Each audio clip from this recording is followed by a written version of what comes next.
about the second part of Promises and Perils of AI. So what did we talk about on Tuesday?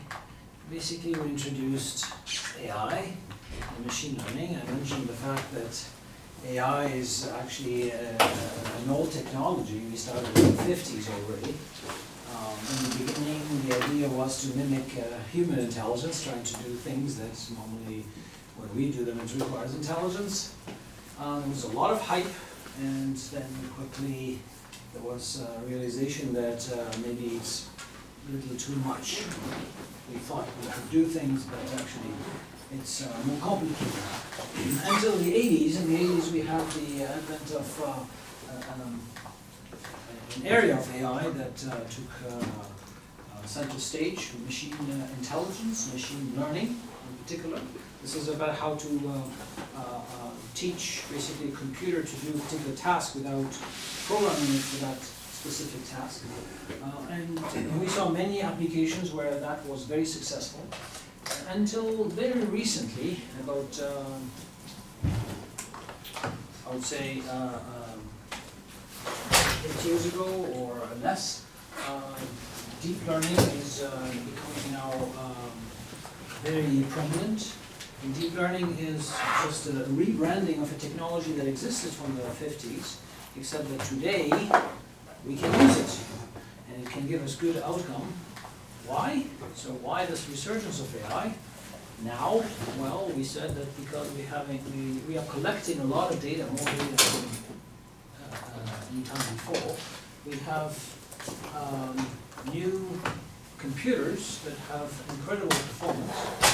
Your cell phone is more powerful than many supercomputers 2 years ago. And also we have new techniques, more powerful algorithms. In particular, this deep learning, which, as I said, existed before, but we couldn't push it to its limits. But thanks to the amount of data that we have and the computers that we have, we can experiment new architectures. After presenting that, I also talked about precision health, and I presented some examples of precision health. How machine learning can help us by building new tools to do amazing things in health. But it's not just health, it's all the sectors of the economy, all the industries. Machine learning is helping significantly. Yet many people are alarmed. They're saying, wow, machine learning and AI in general is dangerous. It's actually threatening humankind. It's because they're looking at it, them, the machine, against us. And I said on Tuesday that that's not how I see it. I see it more as AI tools. AI is a tool for us to improve what we can do or we can do better. However, that doesn't mean we shouldn't be alarmed. We should be careful, particularly for our privacy. There are risks. There are significant risks before even this existential threat. And I'll start by showing you an example. How, on one hand, it's amazingly beneficial, but on the other hand, let me ask some questions. So, if I look at how AI and data analytics in general has been used, in the last few years, it was mainly focused on e-business, so collecting data to understand consumer behavior in order to entice you with new products, create new needs that you didn't have, and so forth. So if you go to, if you think about a company that is trying to sell products, they look at you as a customer, and they look at you as a unique customer who has unique specificities, and they try to understand you better so that they can sell you products. So they look at you as a DNA, customer DNA. So this is not the medical DNA, this is a customer DNA. And they start collecting information there. So imagine an e-store. You connect to that online store for the first time. The first thing you do, you register. Okay? So you give them your name, where you live, because they will send you the products, the phone number, maybe the gender, the year, some other information.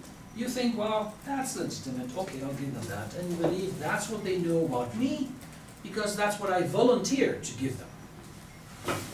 But then I start buying things. I have activity on the website.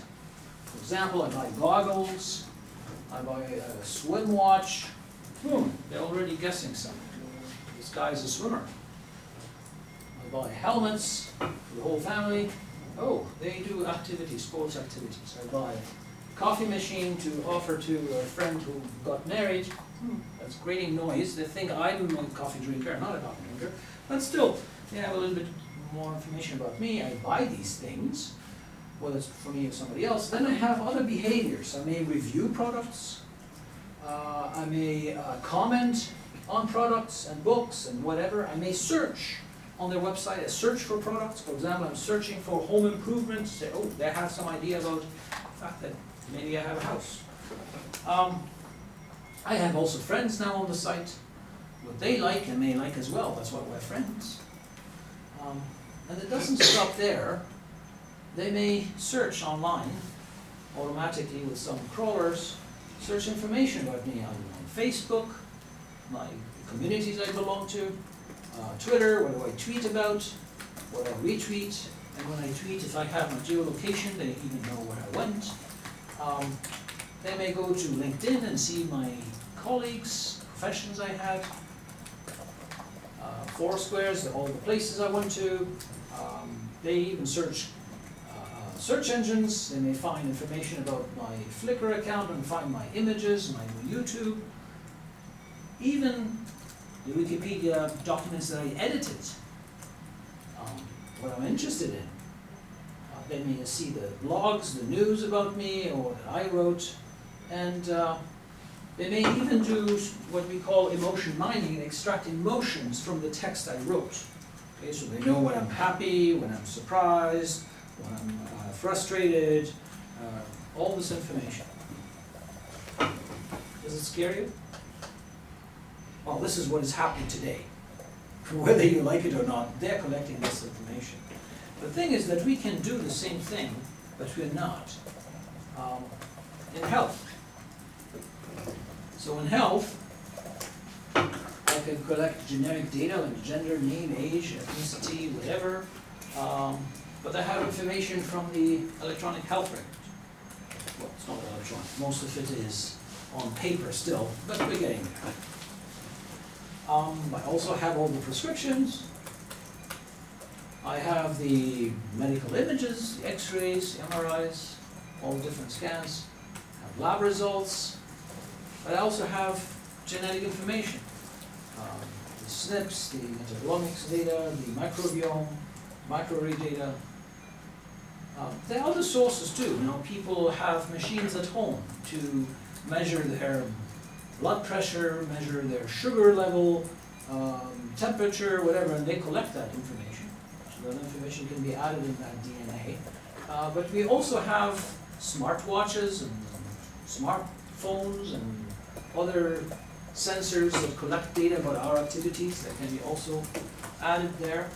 And like the businesses, we can also look at what we write. From the writing, we can extract also information about emotions. People are even now trying to detect dementia from text and frailty from text, how people write. Also, I can know the locations that people went to, and that can tell me something, because with epidemiology, I know what is the probability that somebody will get that disease if they go to these places. So, is that bad? Does it scare you? Well, if these companies were able to collect all that data, and they do amazing things, they entice you without you knowing to buy things, it means it's powerful what they collected. But they did it because there is a huge return on investment. They get money. Here we have a huge return on investment as well for healthcare, but we're not doing it. So, but does it scare you? Well, there are risks as well. There are many risks. Risks like what the others were doing. There's a risk of privacy. And the other companies that are extracting, for example, emotions from text, they know when I was happy, when I was surprised, when I was angry. I don't remember, but they know it. Okay? If they do that extraction. So I believe there are reasons to be alarmed to some extent, but because of privacy and because of the consequences of that. Not really the way other people are sounding the alarm, like Stephen Hawking famously has said that AI is an existential threat to humankind. He retracted from that very quickly, and he's not here anymore to continue to do that. But there were other prominent people who were also singing the same song. Elon Musk, among them, Bill Gates. They were all saying, "Ooh, watch out, this is very dangerous. What should we do? Should we stop it?" Actually, Bill Gates is the founder of Microsoft, and they're using a lot of AI, and Elon Musk uses also a lot of AI in all his companies. He has many companies. So what Stephen Hawking later said in a few interviews after his famous call saying, "Watch out, it's an existential threat," he said, actually machines produce everything we need now, and if they continue to do that and they replace us in production, that's not the threat. The threat is that very few people will own these machines, and the wealth will not be distributed properly. So actually we'll have huge poverty in the world, and that's the threat, because you have this huge inequality. The inequality is the threat. And in a famous interview, he was talking about the fact that in the next 100 years, that's where there's the biggest threat, biggest danger. And it's not, well, he was enumerating the things, he was talking about global warming, global disaster, and so forth. And he was encouraging us as a race to look at another planet to go to in the next 100 years. So, this being said, when you look back at AI, we did incredible achievements. Very early on, already in '97, you remember Deep Blue beating Garry Kasparov at chess. And while that was a huge event, and everybody was talking about AI coming back, and that's it, we're doomed. And we're talking about '97. Okay, since then, we did many other things. Like checkers has been solved. This is a view of A. In Jeopardy, we have IBM Watson beating also the humans at the question answering game. But we have many other achievements, like the cars driving in '95 already. They crossed the United States without any driver. I mean, now it's covered so much that we take it for granted. Okay, we'll see it in Edmonton very soon. Actually, we have projects here in Edmonton as well. We solved also here, heads up, Limit Texas Hold'em in Edmonton, and we beat the professionals at the no limit version. So we're doing very well. So what does that mean? Are we seeing actually machines indeed replacing us? So let me tell you a story that may ring some bells here. A few years ago, at the University of Alberta, this is just to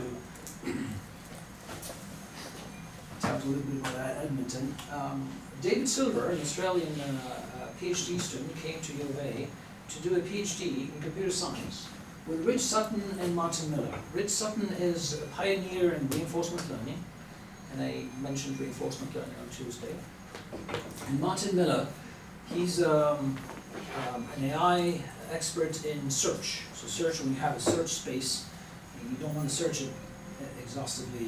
You have to have strategies to find what to do, and it's used in planning and in games. And David Silver was very interested in a game called Go. In in the Western world is not very popular, but in Asia it's extremely popular, very cheap, and it is known to be extremely difficult. So despite the fact that we beat humans at checkers and chess, the best players in the world, at Go we were not able to beat kids. Okay, even kids could beat the best computer. And Martin Miller was very interested in Go, that was his research. And David Silver, playing Go, he said, well, I want to do a PhD on that, and I want to build something that can beat the master at Go. And combining the expertise here, he did an amazing PhD, and indeed at the end he had a program that can beat adults. Okay. When he finished his PhD, he was hired by a very young startup in London called DeepMind. And DeepMind didn't have products in mind. They just said, well, work on general AI, work on something exciting and challenging. And he said, well, I'll continue my work, my PhD work. And he was the leader of a project called AlphaGo. And very quickly, with the resources that they were getting at DeepMind, they built a program that they realized, it may be actually the best players. So they invited the European champion. And the European champion played against AlphaGo and was crushed completely. This came out in the news, and the Asians who play Go, they say, well, that's nothing. He's just the European champion. He's ranked 155 in the world. It's nothing.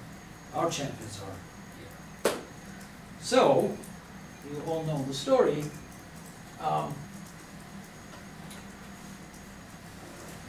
DeepMind was acquired by Google, and in 2013. In 2014, Larry Page admitted that the reason why they acquired Google was because of this program called AlphaGo, but also another program that plays Atari games. The thing is that most computer programs, AI programs, are written for a specific task. For example, playing chess. Okay? The program Deep Blue that plays chess cannot play checkers. The program that plays checkers cannot drive a car. The one that drives a car cannot drive. It's very specialized. And the idea of this program here is that it can learn to play Atari, but not one particular game. It can play all the games. So it's becoming more versatile. That's new. And that was thanks to work done also at U of A. So this project about Atari started at U of A, led by Michael Bowling. Called it the Arcade Learning Environment. And also our students working on this project they were hired by DeepMind, and that's why Google bought them. They challenged Lee Sedol, who was 8-time world champion at Go. He wasn't the current champion, but one of the best in the world. And of course, AlphaGo, as you know, beat him. And the Chinese say, well, that's impressive, but it's not a big deal, because we have KG, our champion. So they challenged KG, and AlphaGo beat KG as well. That was a big, big thing in the world. Because suddenly, we went from a program that can't beat a 9-year-old child to suddenly beat the best in the world. So huge progress. And that shocked people, but it wasn't the end. So everybody's talking about AlphaGo, but what they did, AlphaGo was learning on games that we have the logs of all the games, all the past games, so we were learning from that. Now what they did, they took AlphaGo and they removed all the learning, and they said, okay, here are the rules of the game. Play against yourself and learn from that. They called it AlphaGo 0, it means it starts from nothing. And just playing against itself, after a certain number of hours, it learned enough to beat AlphaGo. So AlphaGo 0 was beating AlphaGo that beats the best in the world. I think it was 0 to, it was something phenomenal. It was just few days, 40 days of playing against itself, and it learned everything that humankind had learned about Go in 3,000 years. That doesn't stop there. It said, okay, since we gave it rules, and it played against itself, and it learned, and it beat the other one, let's remove the rules and put rules of another game. Remember, what they're interested in is having something that is versatile, that can play different things, or solve different things. So they fed it the rules of chess. Okay, remember, chess, we beat the best in the world in 1997. Since then, the programs in chess have improved. There's no way you can beat them, of course, but they have competitions where they beat each other. Okay, so they took the best program at chess that exists today, and they put it against AlphaGo Zero with the rules of chess. After a few hours, 0 to 100 games was crushed completely. So AlphaGo Zero, this was December 2017, learned how to play chess and beat the best chess program that exists. Obviously it beats the humans too, by a long shot. That was 2017, so just a year ago. This year, this is January 2019, just a few days ago, they have Alpha Star. Forget AlphaGo Zero. Alpha Star now plays other games, StarCraft, which is a very complicated game of strategy, wars, and things like that. And again, it beats the best player, best pro gamers in the world. So what do you think?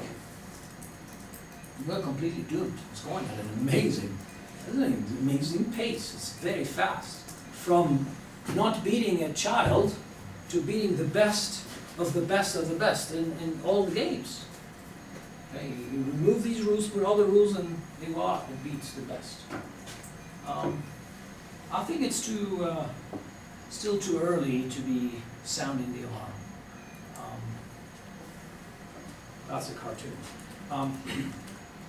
AlphaGo doesn't know what Go is. It doesn't know what a board is and what a token is. It just plays the game. It's different for us.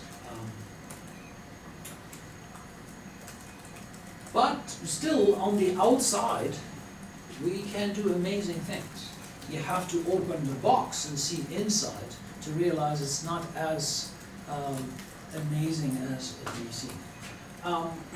If I ask you the question, do you think that a robot program could pass the university entrance exam? It's a tough exam, but yes, we can. Do you think it'll be doing it next year, 2020? Actually, you can do it today already. Do you think a computer could pass the bar exam for lawyers by 2030? It can do it already today. So we have a program done here at UofA that can pass the bar exam in Japan. And the students who build it don't even speak Japanese. The program doesn't speak Japanese. But it can pass the bar exam. Can it actually play the role of a lawyer? No. It can pass the bar exam. And it doesn't understand anything from the law, doesn't understand anything from the questions, from the sentence, nothing, but it can get you the right answer. Okay. Same thing with the passing the university entrance exam. The agent will be able to answer all these questions correctly, better than the average humans, but it doesn't understand any of these questions. So if I take the example of Jeopardy, the humans playing against each other, they have these questions, they know the meaning of the question. Actually, it's not a question, it's a statement, and you have to answer as a question, for those who don't know Jeopardy. Okay. So let's take an example. If I have a statement like this, Mozart's Last Symphony shares its name with this planet. So, do you know the answer? Well, this is how the program will answer it. Watson. Okay, so Watson will do, okay, this is the, so Watson will take this and has to answer by providing a question, and a question that is looking for facts. The facts are here.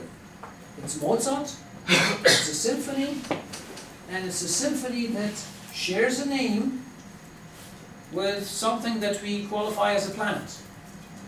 Okay? So I need to find a question that is we call them factoid, so it's an answering a fact.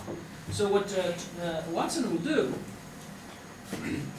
I will take the words that are important here, Mozart, symphony, but it's not just any symphony, it's the last symphony.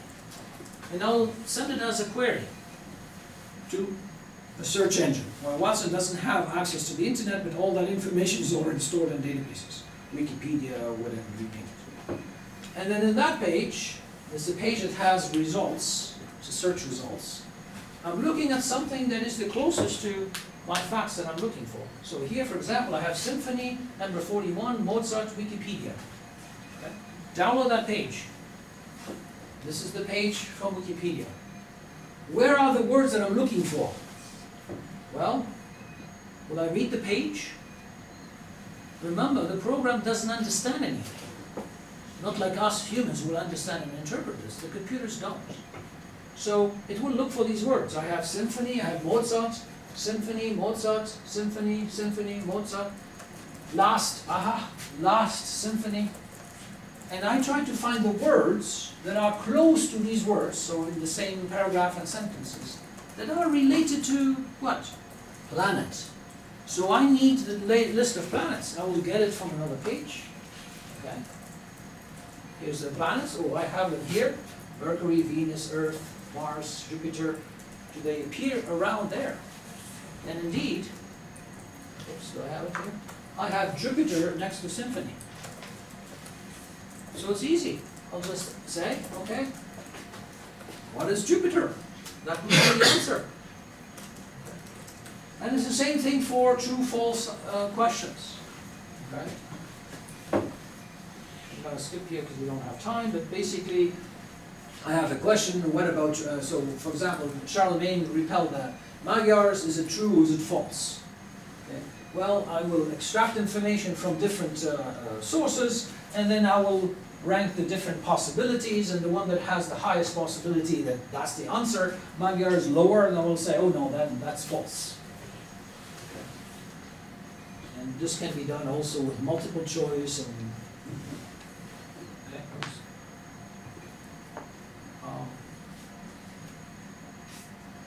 so, but yet people are still saying, well, there's an existential threat, and we have to be worried. And many people, when talking about that, they see the machines and us, and they are our enemy. But the machines today are still far away. However, it is true that they're evolving very fast. We just saw an example. So we shouldn't ignore it completely and say, no, it's not possible. I'm going to skip this. But I think this paranoia is not really justified. This is my opinion. I'll give you one example. Do you see the difference? What is this? It's a cookie. What is that? A chihuahua. Computer will not see the difference. These are the best deep learning techniques right now that recognize a cat from a dog. They will have trouble here. Yet us humans, this is the first time you ever saw it, and you know the difference. Come on, this is a dog. This is a dog. This is a dog. This is a cookie. And you show it to a child, and the child will also recognize it. But the computer, after seeing millions of the pictures, they're still not sure 100%.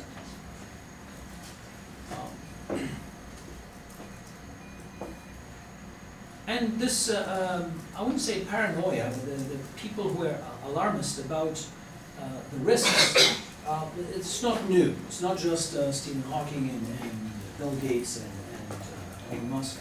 from the early days already, Ray Solomonov is one of the pioneers in AI, and already in 1967 he was talking about, well, we'd better think about it, we'd better study it and consider it before it happens. So it's not new.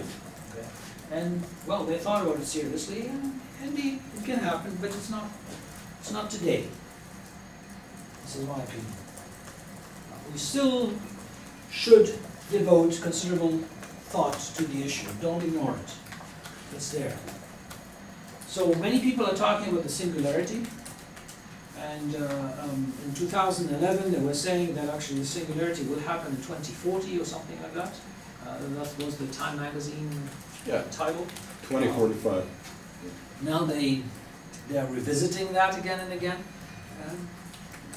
But we've seen that before. But how we predict the future, we're very bad at predicting the future. But that doesn't mean it will never happen. It may happen if we don't destroy the Earth before that, but it may happen. So what is the singularity? Basically, the singularity is this time when machines will be actually driving innovation, not us anymore. And it'll be going at an exponential rate, and we can't predict what will happen then. It's beyond our understanding. So the day when the machines will be as intelligent as us or more. Is it possible? Is it conceivable? Well, if you imagine that the mouse, which is an animal, has intelligence, and artificial intelligence is at this level still, it's not as intelligent as a rat. I can tell you rats are very intelligent. Our intelligence is here, okay? Who says that there's no path to move that machine up beyond the mouse and get to us and maybe surpass us? Okay. So we can have something that is more intelligent than us. Why? Well, and how? If you zoom into that mouse, rat, can swim. If there is a flood, it'll swim. If it needs to go from one side of the river to the other because that's where the food is, it'll do it. We have mice in our building. They're not there to study AI, but they're there to survive. They manage to get in and they find the food. They are smart. Actually, sometimes smarter than some of the people using that building. So they will find the food, and when they need to build a nest for their little ones, they'll find whatever necessary to build it, whether they are straws from a farm, from a field, or in my garage. They can take the paper and the plastic and build their nest. They will adapt to whatever is there. If you put them in a maze, they'll find their way, and they will remember it, and they will find the path immediately after. And they're quite smart for that. They can even do simple arithmetic calculations. I have two children here. Oh, I forgot one. I'll go and grab it. They know how to count. I lost a piece of thing and whatever. However, the mouse outside, gazing at the stars, what do they think? Do they think there could be other planets with other mice? Or how will I go there? Maybe it's too big for them. When they look at the cheese and eat the cheese, do they think about the protein inside there and how they fold? And probably not. When they went in my garage and built a nest in my engine, they did. Do they know what that engine is called? It's just it's warm, it's nice in winter. They have no idea how the combustion happens inside. It's to move this car to take me from one place to another. They have no clue. If they are in Florida somewhere and they hear this big noise and they see this rocket going up, they can't imagine what you would be imagining watching this amazing scene. Okay. Despite the fact that they can do calculations, they can't do abstraction like we do with math. Okay. So we can't conceivably imagine a mouse as smart as us. We're way smarter than these mice. So that means there is a level of intelligence. We just said they're intelligent, but we are more intelligent than them. So there is a scale. They are sub-intelligent and we are intelligent. If there's a scale, this is 0, this is minus. We could have a plus. And maybe that plus, super intelligent, one day could be a machine. It could be a being, a mixture of a machine and something else. Okay? But it's too arrogant to think that nothing is beyond us.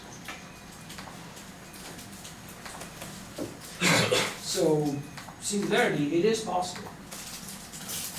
We can't, the thing is that the mouse can't imagine our intelligence. It can't imagine that we are doing abstraction with math and things like that. But we can understand its level of intelligence. It's the same thing. We can understand that level of intelligence. We can't imagine that it could exist, but we can describe it how it is. So this singularity is possible, and I think there are few ways to get to it. I'll display them all here. The first one, using biology. I'm not talking about CRISPR and things like that, but we can do genetic selection and improve our human race. That will take forever. If you look at somebody like Aristotle, 4th century BC, well, he's as intelligent as a person living today. Evolution hasn't gone that fast. So it's a path, but it will take us a long time to get some beings, humans or other, that are more intelligent than us.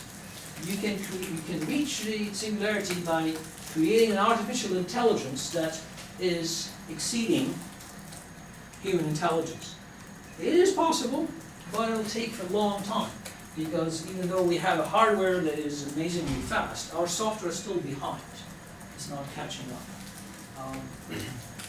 And as I told you, we have many programs that can do amazing things. They exhibit incredible intelligence. They do better than humans at many tasks. But they don't understand anything of those tasks. They can do them without understanding anything. So we're still far from there. The other path that I'm believing in it is the mixture of machines and humans. And we are seeing it already today. This is what we call cybernetic singularity. Singularity that you will reach thanks to this mixture of machines and biology. There's a movement called transhumanism. The fourth path is an intelligence that will come up from this huge network of machines interconnected. And now we're talking about the Internet of Things. With the new IP version 6, you can have billions of machines and devices that are interconnected, and from that interconnection, some intelligence can come up. And the intelligence, it doesn't have to be our form of intelligence. There are many other forms of intelligence, and we don't know what can happen. I have a video here to illustrate the idea, and I'm not going to show it here, though I'll just describe it. It has to do with termites. If you dig and look at the nest in a termite, these towers, and they go underground, and so people do research. They open that and they pour concrete, and then they dig and see all these shapes. It's mind-boggling. They have, the ants do the same thing. They have these chambers. They actually get other insects and they raise them there, and they use their excrements, and it's phenomenal. And you can't imagine that one termite can think about this architecture. It's from the collective that an amazing intelligence come up. And together they build this whole thing. Okay, so there's no one architect that was drawing this. And the same thing can happen when you have all these objects connected, a camera, a thermostat, a light bulb, a computer, a car, all connected together, something can happen. So if I go and, do you have any questions? Or you're so shocked that nobody's saying anything? You can participate. You don't agree, or do you agree? Should I move on? So, about the third one here, I'm going to show you why I believe it's possible. And this is what we call a cyborg. It's a mixture about human and machine. This is Jean-Luc Picard from Next Generation Star Trek. He was kidnapped abducted by the Borgs. The Borgs is a race that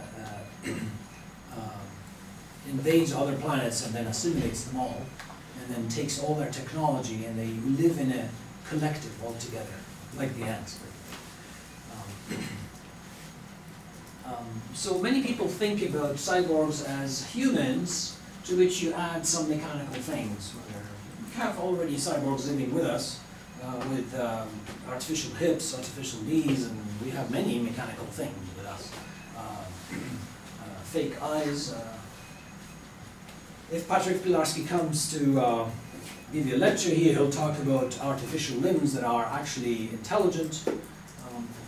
But that's not the only possible cyborgs. You can also have, yeah, here we can think about these artificial limbs. You can also have robots, so mechanical devices, to which you add biological cells. And that happened already. So there's an interesting experiment that was done in a few universities. The one that I knew about was at Imperial College in London. They build these robots, they're all the same.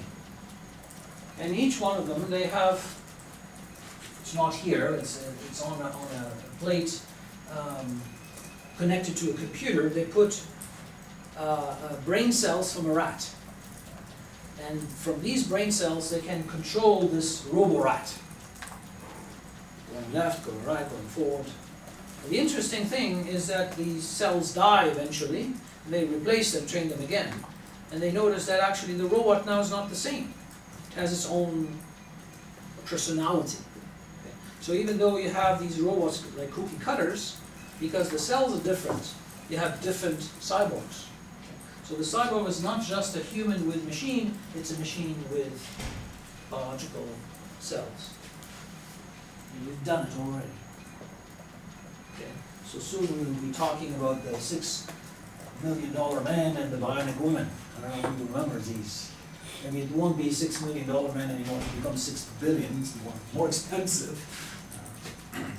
And science fiction introduced us to that many times, many movies that talk about AI, them and against us. And, but this is how I see it, it's actually a mixture.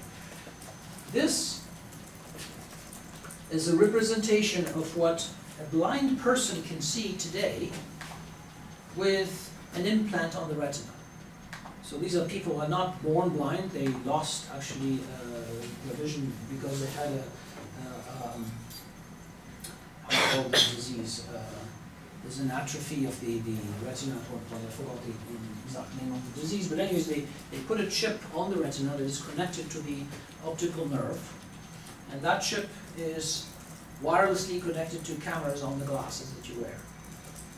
And the glass, well, the camera sees the picture, compresses it, puts it in the some numbers of pixels, and sends it to the chip. The chip will activate some of these cells, send them the signals so that they send them to the optical nerve, and then suddenly we see in our brain, oh, an image.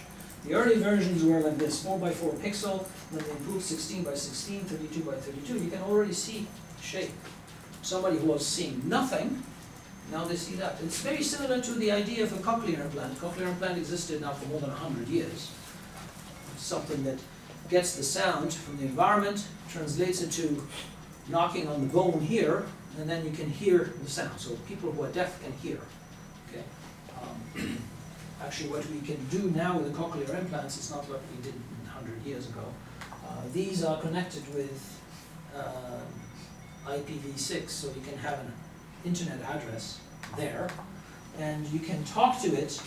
It can connect to the internet find information, brings it back, and tells it to you. Nobody can hear. And these exist already. But let's go back to this image. What does it remind you? I don't know if you remember in the early 90s. In the early 90s, they introduced these digital cameras. All the cameras were with film. Okay? But the early cameras, actually, they were forbidden here in North America. I remember this very well. I was at a conference, and a Japanese guy was taking pictures, and he could see them on his screen immediately. And, what's that? What's that?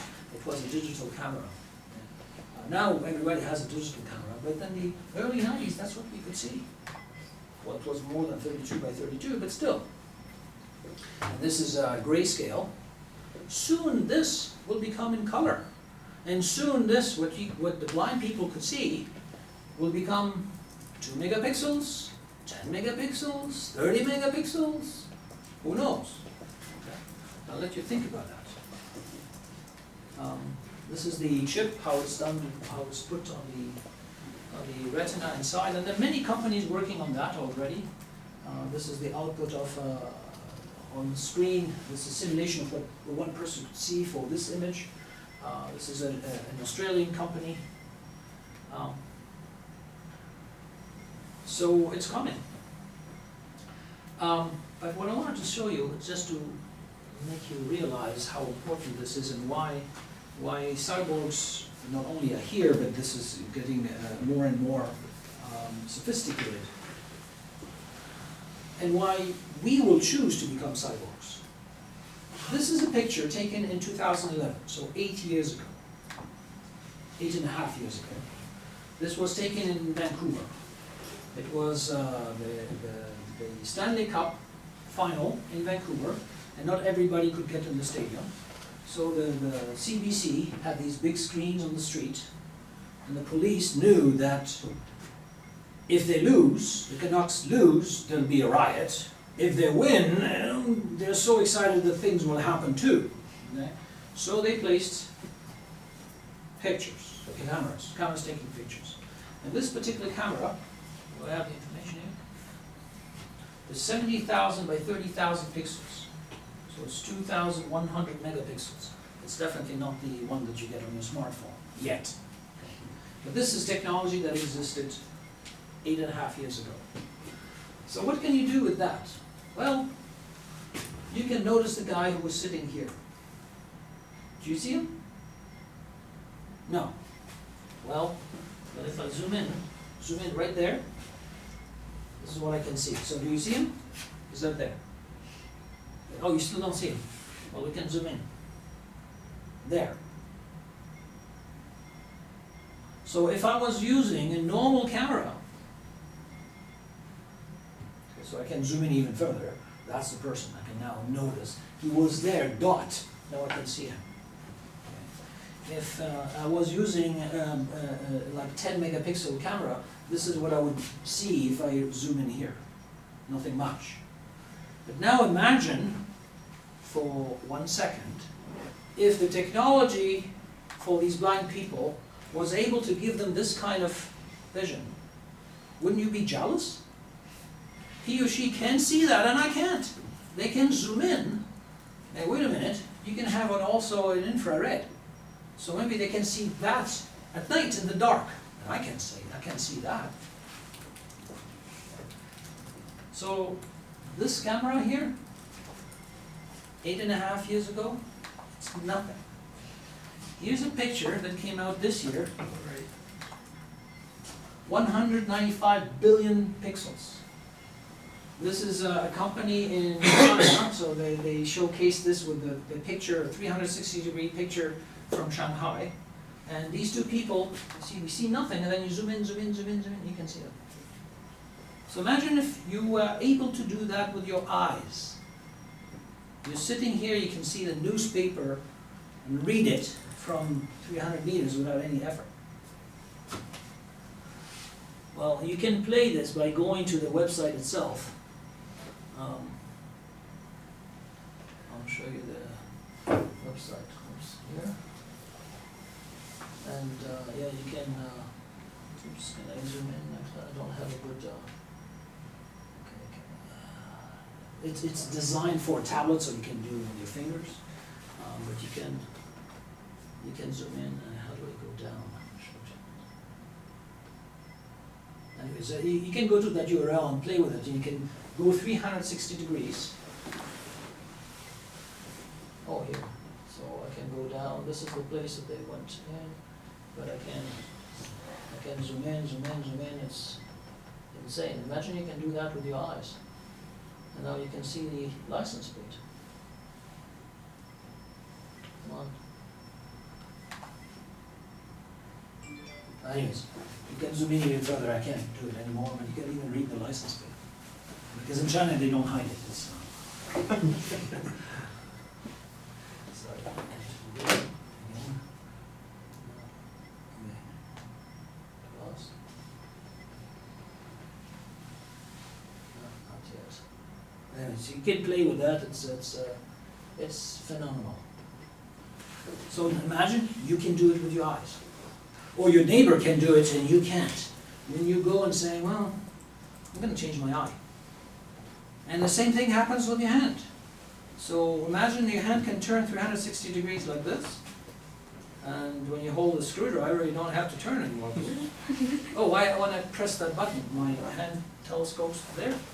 And I can lift something heavy. Why not? I mean, things will happen. We laugh at it, but it will happen. Sorry, where's my mouse?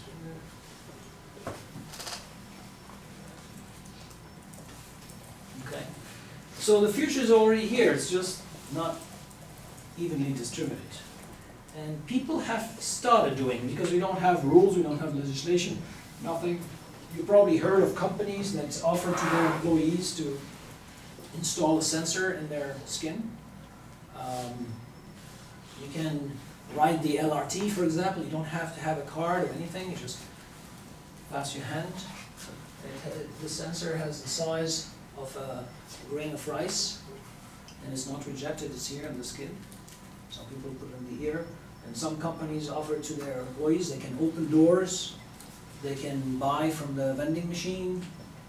They can start their computer, authenticate just by putting their hand. And people do it at home.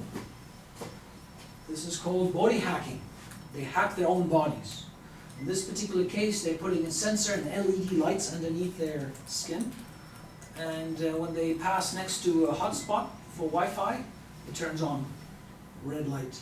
So they, oh, I have Wi-Fi here. Okay. Whatever you can imagine, okay, they can do it. Maybe it's not as sophisticated as that, but sometimes it's gross. This guy installed a hard drive underneath his skin to store information about his activities during the day. This is less intrusive. This is a chip that is printed, so it stays for a certain time, and then it's erased, and then you have to print it again. So if you're not convinced, you'll be convinced tomorrow when you'll see it at your neighbors. So how can I link it with the next slide? People have been thinking about intelligent machines for a very long time, in the 50s already. So Alan Turing in particular wrote a book about these thinking machines.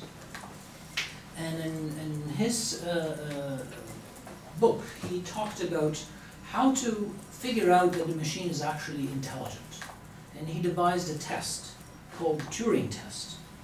And in that Turing test, the idea is that a machine and a human are separated from another human judge by a wall, or a curtain or something. And they're talking to each other by a terminal. And if this judge doesn't know whether he's talking to a human or to a machine, then the machine was able to fool the judge, and the machine is intelligent enough. It's based on conversation, but is it right? People have been using this test for a very, very, very long time, until now we realize that actually it's not good enough, because we have many people who have been working on well, participating in a competition. There's a competition to try to fool human judges that this is a machine or a human. And if I look at so for many years this competition has been around and people have been trying to fool these judges. So they were writing programs specifically to fool these judges. So the machines that chat. And if I look at the competitors and those who won, for example, this was third place in 2003, fourth in 2008, and I play with them. They're online. You can try them. You can have a conversation. Very quickly, after a few exchanges, the utterances here are ridiculous. It's obviously not a human. Here's another one, Alice, and after I converse with it, very quickly it starts saying silly things. It's obviously it can't be a human. Here's another one, Cleverbot. It says things that are amazing, and then suddenly, well, yeah, there's a clue here. It can't be a human, it's a machine. It doesn't know what it is talking about. Then until recently, I think this was 3 years ago or something like that, a program called Eugene. Eugene pretended to be a 13-year-old boy from Ukraine. So already the judges think, oh, okay, he's from Ukraine, doesn't speak English, so if he makes mistakes, it's okay. 13-year-old, okay, doesn't know everything about the world, so. But they managed to fool 29% of the judges, because not just one judge, it's a set of judges. 29% of the judges for 5 minutes of conversation. They had no idea, is it a machine or a human? So they won the prize. It means, based on the predictions of Turing in 1950, this is an intelligent machine, as intelligent as humans. That was in 2014. So obviously it's not the right test. And today the best systems that you're using in your cell phone, for example, Siri or Iris, Cortana, Google Now, Eva, Velingo, there are many of them. Their purpose is different. Their purpose is information retrieval. You ask, okay, what is the capital of Alberta? You say it's Edmonton. How many people live in Calgary? You say 1,200,000. Who's the president of, I don't know, Venezuela? I'll give you the answer. I want to reserve a place at a restaurant. So there is a conversation that is happening to know what kind of restaurant you want. Is it vegetarian or pizza or Italian or whatever? How many people? And it'll ask you some questions in order to do that reservation. Those are all hard-coded. Okay? It's not really conversation like we are having. Conversation about everything. So we're still way, way, way behind. There's no chatbot today that can do any fluent kind of responses and conversation about things that stay on the topic and look really intelligent.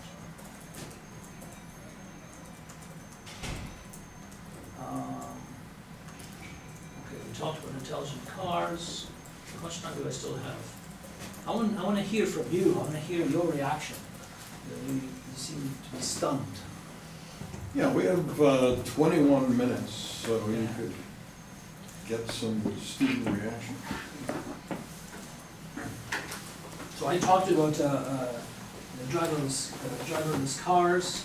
This is becoming big, huge, not just in the cities, but beyond the cities. There are many mines, for example, very remote mines. They started in Australia, but also in Brazil and in other places, where because the drivers are very expensive and highly trained, they realize that if we use these driverless trucks, it's more affordable because they can work non-stop. They don't get tired.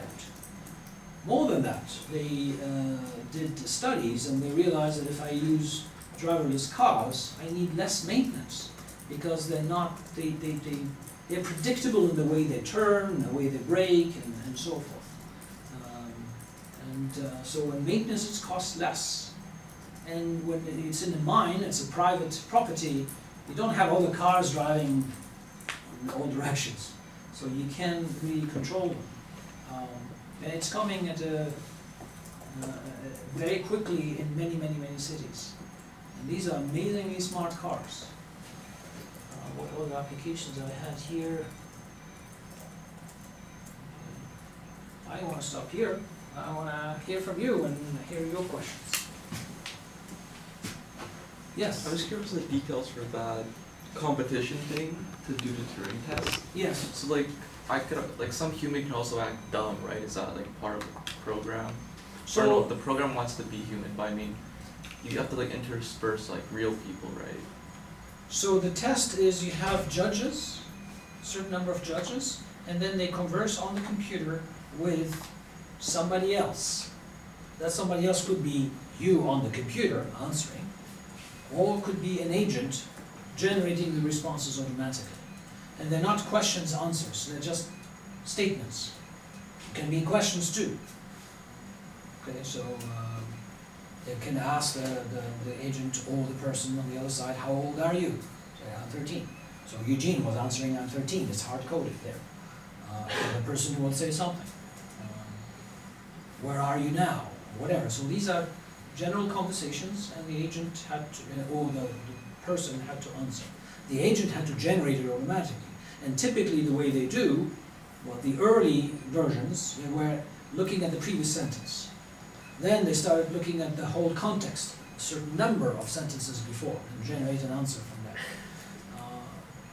But when they don't know what to answer, they have some canned answers set that they select randomly. And that's why it became completely out of scope. I mean, wow, I was talking about a restaurant, now you're telling me about the car. It has nothing to do. Okay.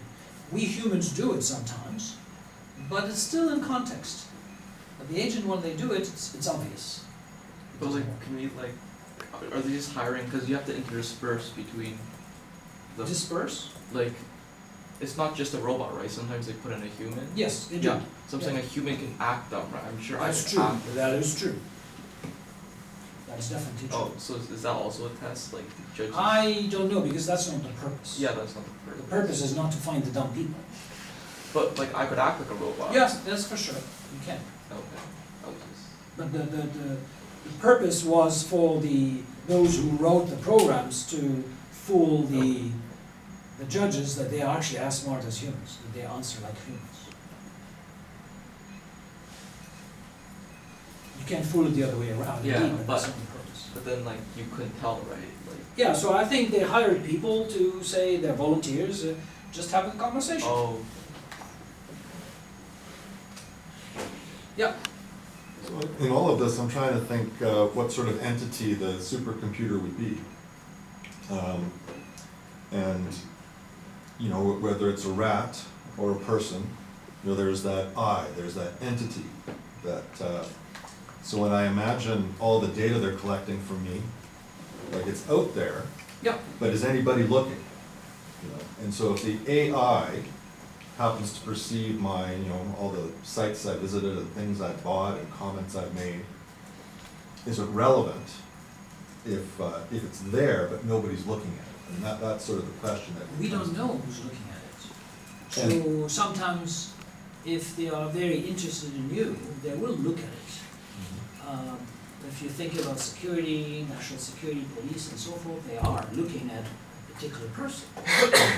In general, when it is about enticing you to buy things, then they're not really looking at you. There's no one person looking at you. It's a program looking at many people at the same time and personalize the ads for the different people in parallel.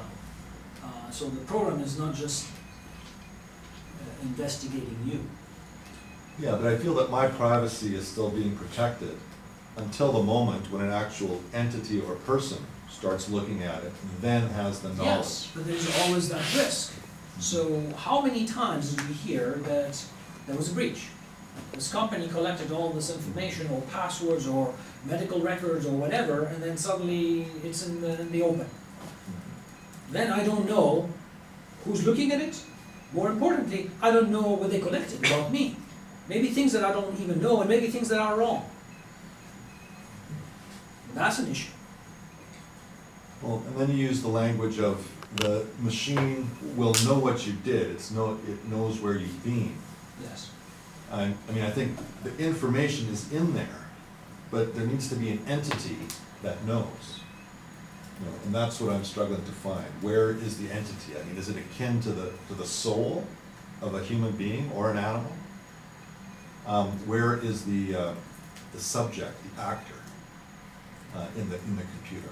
And that's, I'm not sure that could I don't know how to answer that question, but imagine now all the computers were connected in the same network with the Internet of Things. Everything you do is collected, whether it is the machine that is scrutinizing this or a person accessing the machine to ask questions about you, to scrutinize your activities. Well, there's a fine line between them. So say it's a humor entity and it's trying to assess whether my joke is good. Yeah. Okay, and it compares it to all sorts of other jokes that it knows how funny they are. But when I tell a joke, I want somebody to laugh. I want them to appreciate it. So appreciate, to understand and That's the then let feedback you it get, influence you. Yeah. So I'm not sure that the highly intelligent computer can ever appreciate in a deep way. It can understand that was an attempt, but if it doesn't find it funny, it's missing something. That's interesting. I don't know if anybody was working on understanding what is funny, what is not funny. And what is funny, we don't interpret it the same way, even us humans. Some people may laugh at some jokes, others may not. Actually, some people may be offended by a joke, while others find it amazingly amusing. So how to program that, that's interesting. So I can imagine the supercomputer understanding that this joke could be deemed offensive to some people, Yeah. but it couldn't be offended. No, we will never be offended. Well, never? Or does the minute the computer gets offended, is that the beginning of the Well, singularity? you need some kind of self-consciousness Well, to yeah, be that's ready. what But we're not there. The computer doesn't have any self-consciousness. And if the computer has self-consciousness, is it the moment where we have to be worried? I don't know either. We may have self-consciousness without having super-intelligence. Both don't necessarily work together. The mouse has self-consciousness, but doesn't have super-intelligence. And you can't have super-intelligence without having self-consciousness. Yeah, what? Yeah. Just a quick question. So, how closely interlinked are the studies of artificial intelligence and proper sciences like neuroscience? Because if we Very were to linked. simulate something like consciousness, we don't really understand, well, to my understanding, people don't really understand how us work Yes. particularly So many well. people who are studying AI are actually also studying neuroscience. By studying AI, we're studying ourselves, how the brain functions. So they're interconnected. And in our department, we have people in neuroscience and in AI, and there are people who are also in AI in psychology. And so not only computer scientists are studying AI. You have people in all sorts of fields studying AI as well. Even people in linguistics, people in anthropology, people in all sorts of fields. Right. I kind of like, I don't know, I didn't pay attention when you were talking about, Too late. yeah, but I forgot what it was. Basically, you said like cells were dying, so then the AI was changing or something. No, I was talking about the robo-rat. So Right. this is a rat that was operated by real cells from a rat brain. But when you take the cells outside the brain and to put them on this petri dish and connect them to the circuits, they don't last forever. They eventually die, and then this rat is not working anymore. So they won't dump the whole thing in the garbage. They take another rat, they take new cells, and they reattach them again. And the way this robot rat is learning or behaving is different. It's not necessarily the same as the previous one, because they're different cells. So they put a petri dish. Yeah. How did they control the rat? Or They, with some, I don't know exactly the Okay. details, because I'm not a biologist. So they activated some of these cells with some means, and they control, so the signals were sent to the processor now sends with a Wi-Fi connection or Bluetooth connection to the robot to turn left, right, forward, backward. And they use that rat to go in a maze, actually, using these cells. I don't know the exact details, one has to read the paper. also you mentioned that like the rat has self-consciousness. The rat knows that Okay. it's rat here. How do we know that? I know like there's some experiments with like animals in sort of mirrors or something. Yep. I know, not even like some monkeys. No, the dolphins recognize Dolphins, themselves, the no. monkeys. I think gorillas don't know. Sorry, I said. Many monkeys recognize Okay. themselves. But recognizing yourself in the mirror, that proves that you have self-consciousness. Not recognizing yourself in the mirror doesn't prove that you don't have self-consciousness. Right. 'Cause they-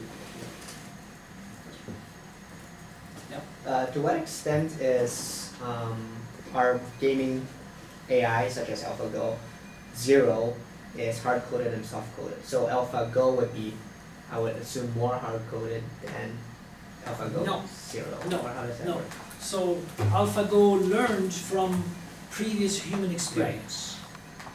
AlphaGo 0, you didn't give it the human experience. It starts from 0. Right. Here are the rules, play against yourself and create your own experience, your own history. Right. That's the difference. So, but I guess how do the bots write their own code as it goes along, or how No. does that work? No, you just write the code for them to learn from the experience that they get. Okay, So so the experience that they get builds a model that they use to predict the future. right. So your bot will, in the end, still be only as good as the code you can write. Is that That's one of the reasons I said there's a difference between hardware and software. Right. Software will still be hard. right? The day, and actually we are getting there, the day the machine can write its own code, then it can accelerate things. But the machines right now code, we have programs that write code, but they write code based on some existing templates. They Yeah. do not invent themselves, Mhm. the code. They're not there yet. Right. So that, I guess, kind of leads me to my next question is, to what extent are AI so far able to kind of premeditate certain actions? So like in... Yes, we can do that. So the example that I was talking about for prosthetics, Yeah. okay, I learned from your activity, and now, and you know how the robot functions. Like for example, if I want to grab this piece here, and I have the X, Y coordinates there, because I saw them with the camera, and I have my X, Y, Z coordinates from here, I'll go here, get closer, and then open, grab it. It's very artificial.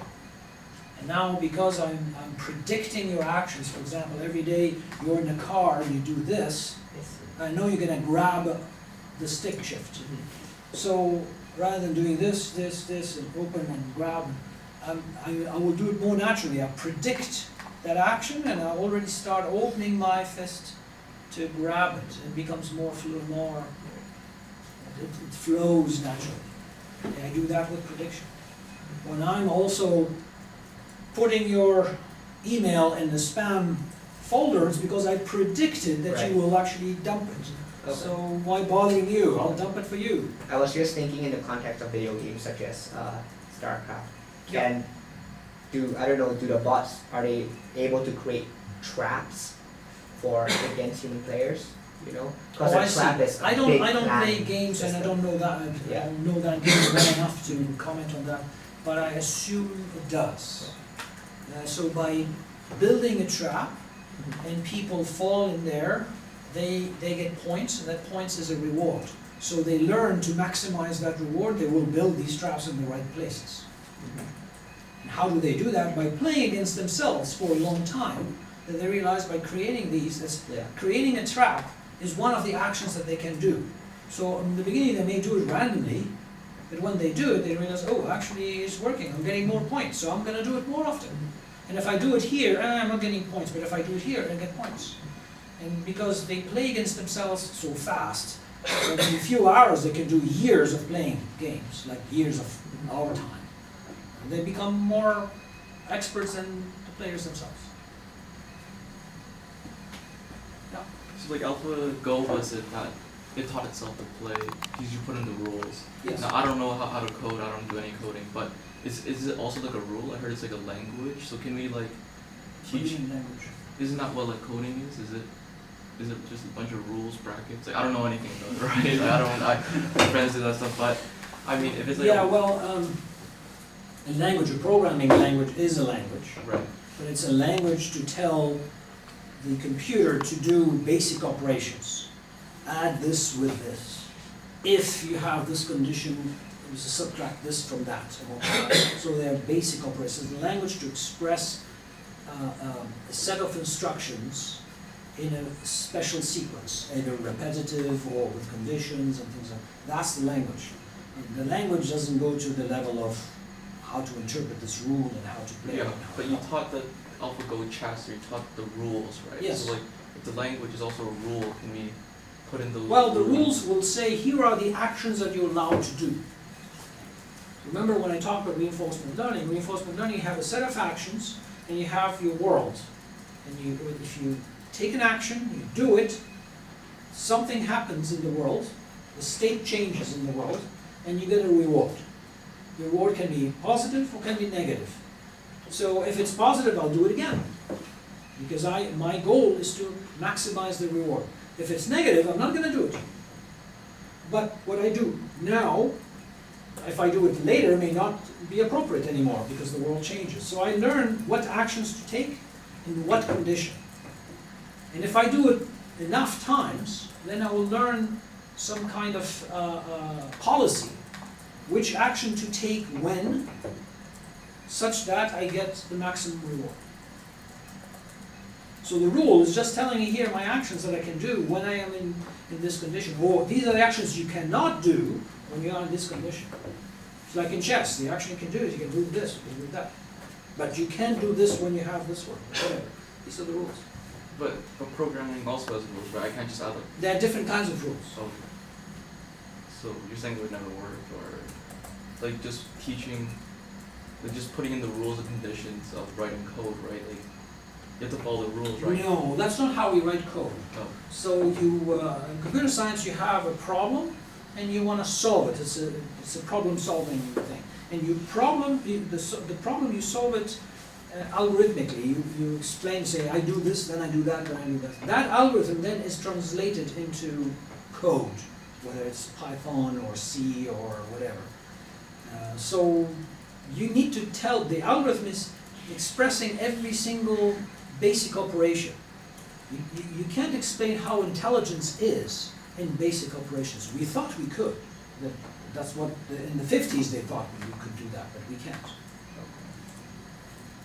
Yeah. I was interested particularly in what you said about the AI being able to pass the bar exam in China, or Japan rather. Japan. Obviously it wouldn't be, or it can't replace a lawyer's function yet. But, like, it can't replace a lawyer. It wouldn't work as a lawyer, but because it can answer questions, would you theoretically be able to input a certain keywords or factors pertaining to your own personal dilemma or situation, such that it could maybe give you, like, a correlated response to a highly successful case, like a set of actions that you could do? Like perhaps do data mining? If I understand well your question, I will answer this way. Even though it doesn't understand the law, it doesn't understand what it means to pass the bar, and it doesn't understand, it cannot play the role of a lawyer. Yeah. I can still use this, me as a lawyer, can use this as a tool to find jurisprudence, for example. Say, what can I do when I have this company is buying this and they imported this with that, what is the rule that applies? Then that program is able to tell me, yes, no, I should do this or that. Okay, Without understanding anything. So I can, as a lawyer, use it indeed. right. So like, let's say for the general public, someone who can't afford a lawyer, Yeah, would they be able to use this program as a sort of substitute? They could. As like an e-lawyer? yeah. they So could. why, like, is it out yet? Are you able to No. use that sort of function? No, it's not out.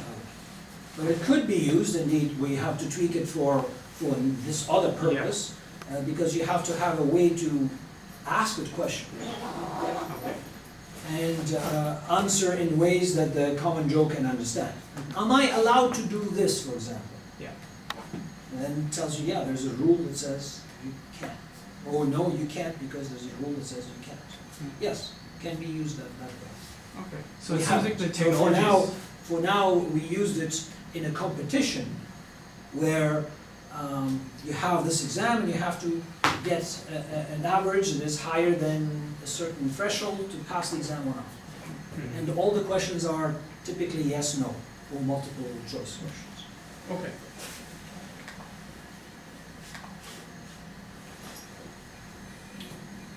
Okay. Thank That's you it. very much. Yeah. So on Tuesday, I'm not